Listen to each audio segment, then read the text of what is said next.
So honestly, all this started today with a post from Kitashan.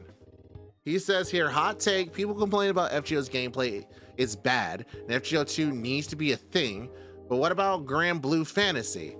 Plays on web browser, not that much interaction when it comes to gameplay, literally a second job. I don't follow Granblue Fantasy, but maybe fans that complain like FGO fans, I don't know, let me know. To me, I don't think that the gameplay is bad. I would have responded like this here. FGO's good but old. They're doing what they can with what they have, still passionate, which is great. But I want to see them grow. But I also did retweet it. I have my own full-on comment from there. Basically like this. I won't say Fate Grand Order's gameplay is bad, but it's dated. I stand by wanting a newer game to experience Fate in. I want to see them explore and challenge themselves, an updated experience. Granblue Fantasy has verses and had relink. I enjoy both. I want the same for Fate, if not more, Gacha or not. And I still stand by that. And I'll talk say at least Granblue has other games to compensate. I agree. Yeah, no, it has other stuff.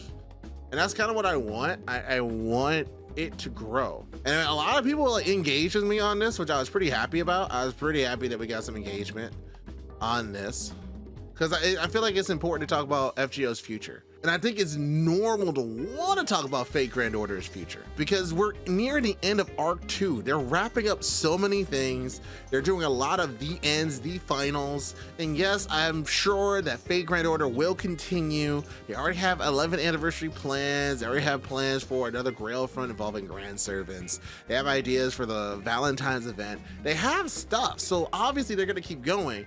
But I argue that they should probably, if they're not going to evolve the game further and make it into like a more up-to-date experience, then a new game is what I want. I get it though. It can be scary to let go of the old account, all the servants that you had, all the memories and money and time that you put into it. But the people who play Arknights gonna feel the exact same way when they start Arknights Enfield. The people who play Girls Frontline probably feel the same way, but I started Girls Frontline too. But it's just kind of the natural thing that happens. Now, the real question is, will the next like Fate game, will it be more of a live service game? Or will it be more like a gacha game? Because now we're starting to see a lot of these games starting to not have gachas in them and just be a straight up an anime live service. Do Night Abyss famously ripped it out.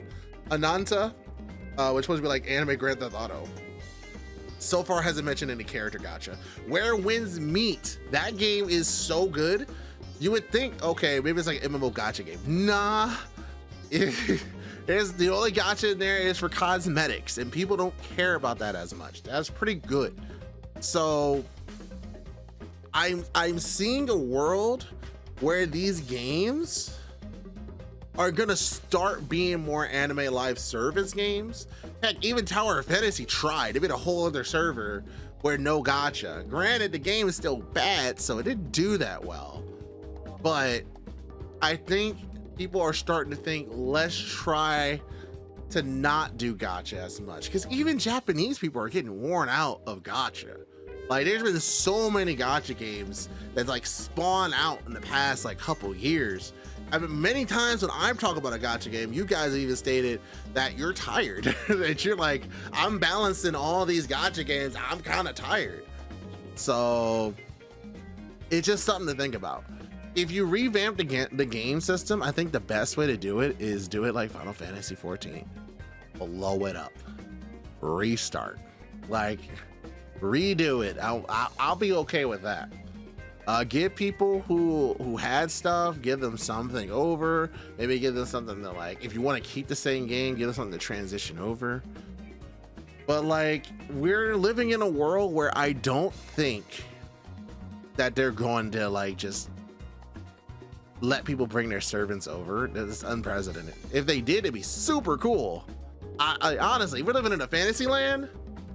The coolest thing is that they let you bring over at least the servers you got. Maybe not leveled up all the way, but like bring them over. That'd be super cool. I don't think they'll ever do that though.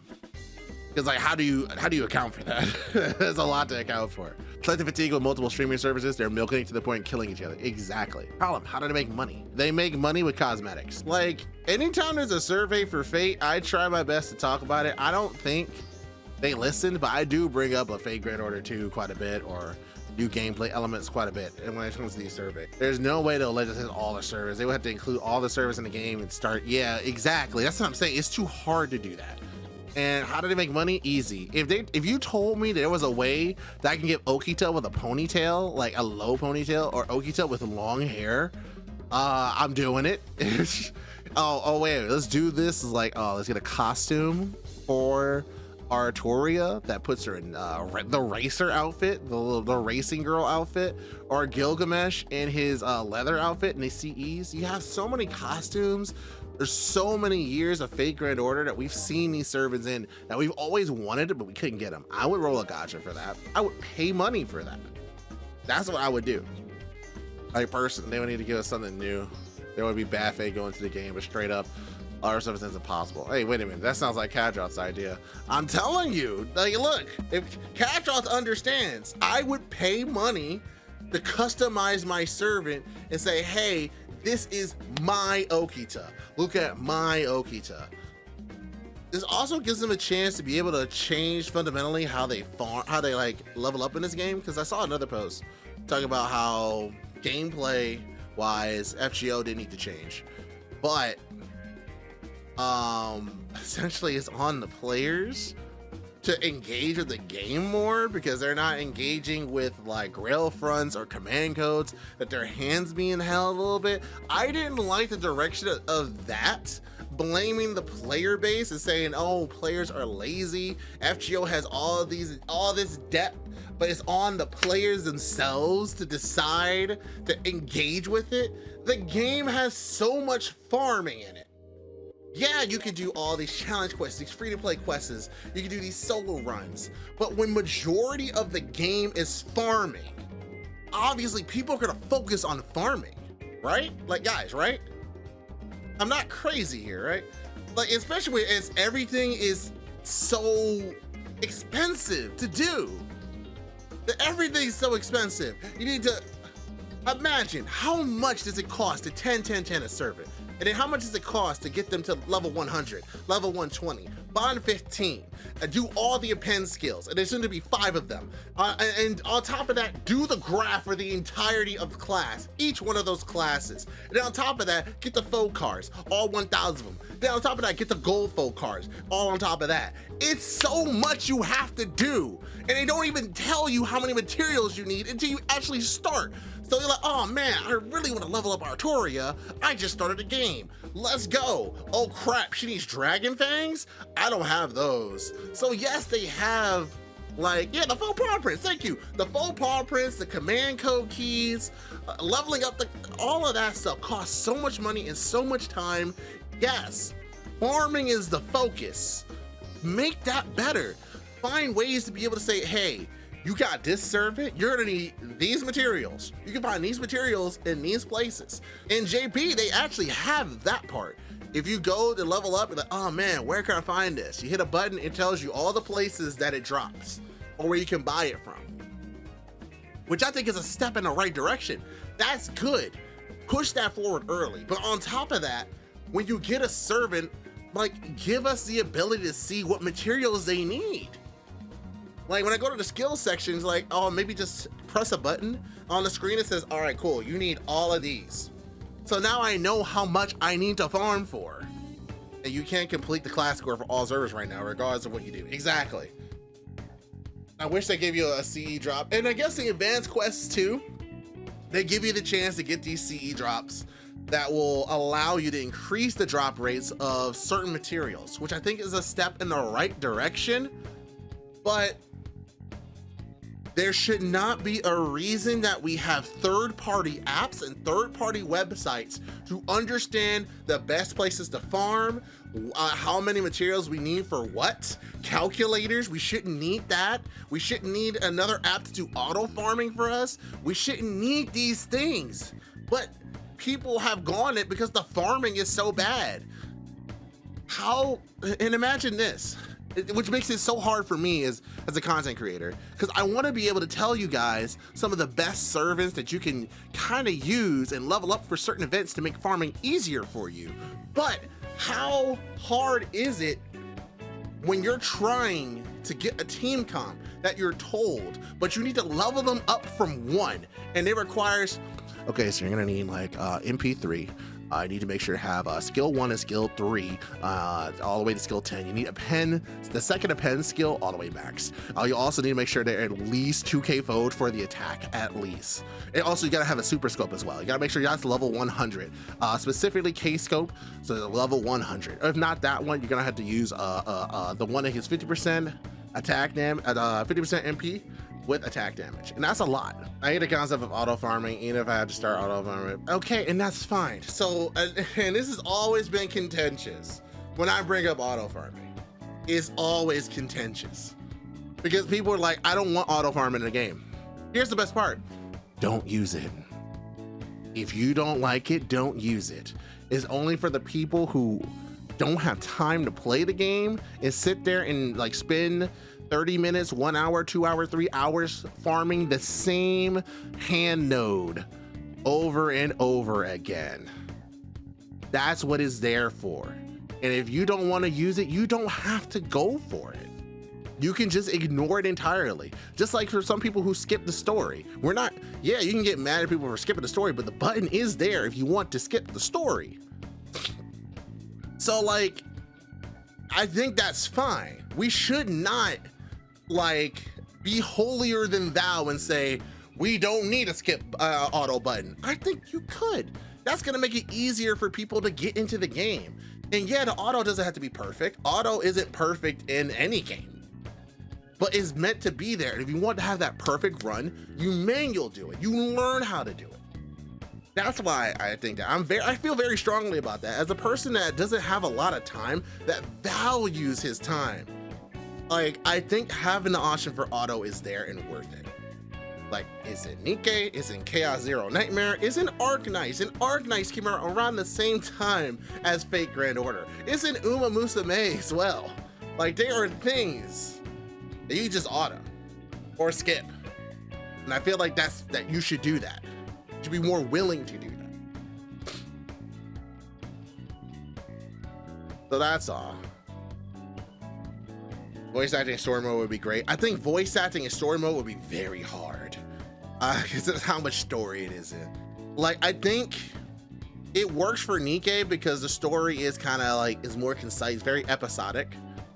Whereas like Fate Grand Order chapters, they're literally like essentially small visual novels. If not an entire visual novel in like Lost Belt 6's case. Auto battle would work. I'm tired of spending hours running. Exactly, that's what I'm saying.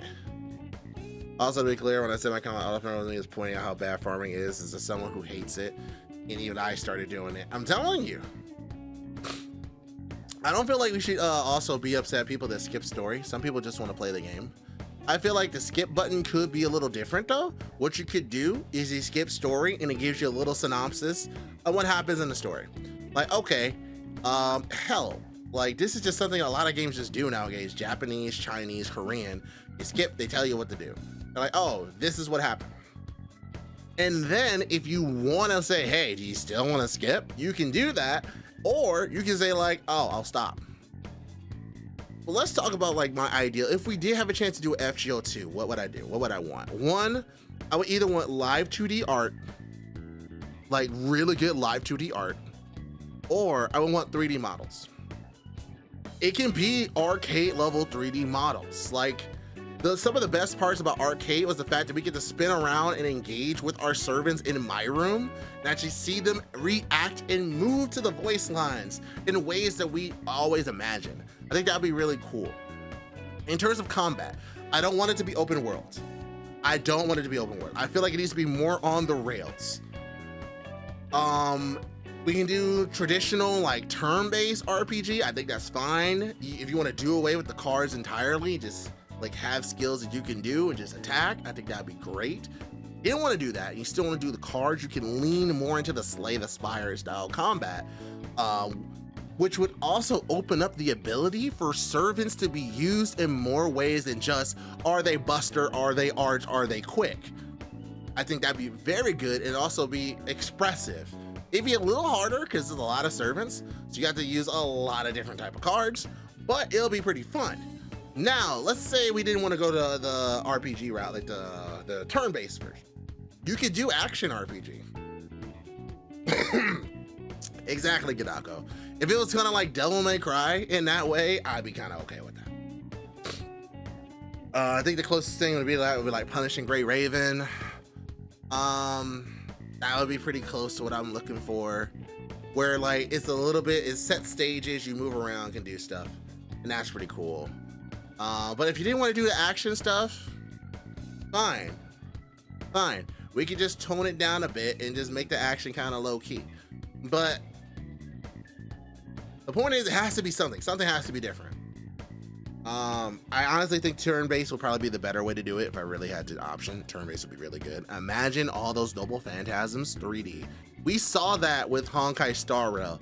Granted, I didn't like the collab, but Saber and Archer looked so good in 3D. All the animations that we've seen for years, just like so good. I would love that, actually. It made me want a 3D Fate game because of that. And yes, we have Fate Extra Record coming out next year, and I will be buying that and playing that day one. And if you care about this project and this franchise having more games like that, I highly recommend y'all do the same. Like, showcase that you care about these other games, because honestly, right now, all we've been getting is Muso games and visual novels. And they kind of tease us with Milty Blood, a little bit with the fighter.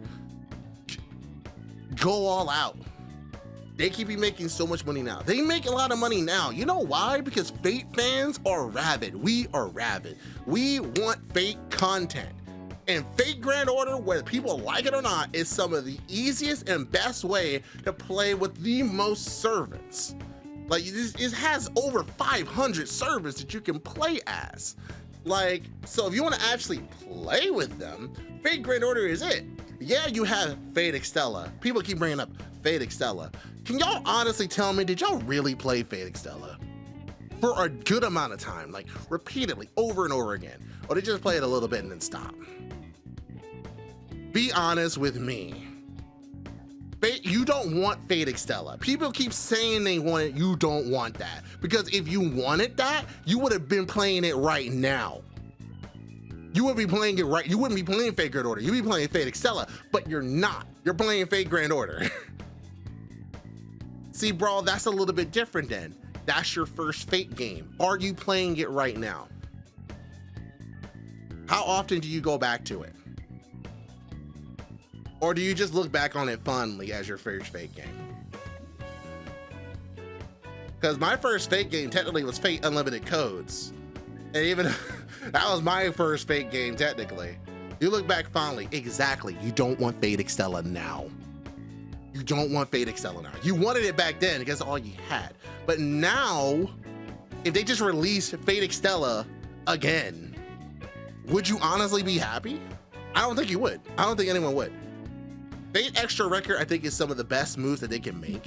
And if they want to continue this game to make money, make either a Fate live action, like live service game, or make the next Fate Gacha game. And people are going to be all over it. Like, regardless, people love Fate. The Fate fans are diehard. So instead of just relying on this 10-year-old Gacha game, try something new. And people, if they don't disagree with me, fine. You want to call me a Hoyotard? Fine. You want to call me a Wuwa shill? Fine. I don't want the game to be a Hoyoverse game. I don't want the game to be a Kuro game, like a Wuwa clone. I don't want it to be open world. I just want something new. I want something new for the franchise because I care about Fate a lot. It means a lot to me. So I would love it if they actually carried that same passion to create something new versus feeling like they are chained to making this game the best that it can be, but being stopped at every single moment by either Sony or Aniplex or something else that we don't know. We don't even know the full story. I'm also saying this too because I know what I'm saying is challenging what a lot of people think, and I'm open to discourse. I'm open to talking. I'm really open to having conversations about this. I think conversations are important. But I know there are going to be some people who aren't going to be too happy with how I'm talking and what I'm saying. You're going to bash me and say, well, if you don't like Fake Grand Order, you can go somewhere else. You don't have to play this game. And that's not where I'm coming from. I love Fake Grand Order. I want it to be good. I want it to be the best. And that's where I'm coming from. And I've also seen what happens to some games when they just don't do that and they just die before they even had a chance to do anything. So you guys let me know what you think. Would you want a Fake Grand Order 2? Would you want Fake Grand Order to evolve like itself? Like if it could just change, keep the same game, but maybe change the gameplay, evolve a bit? Or are you okay with just playing Fake Grand Order as it is normally? That's totally fine. There's no judgment from me. I just honestly want to know what you guys think. So like, comment, subscribe. I'll see you guys in the next one.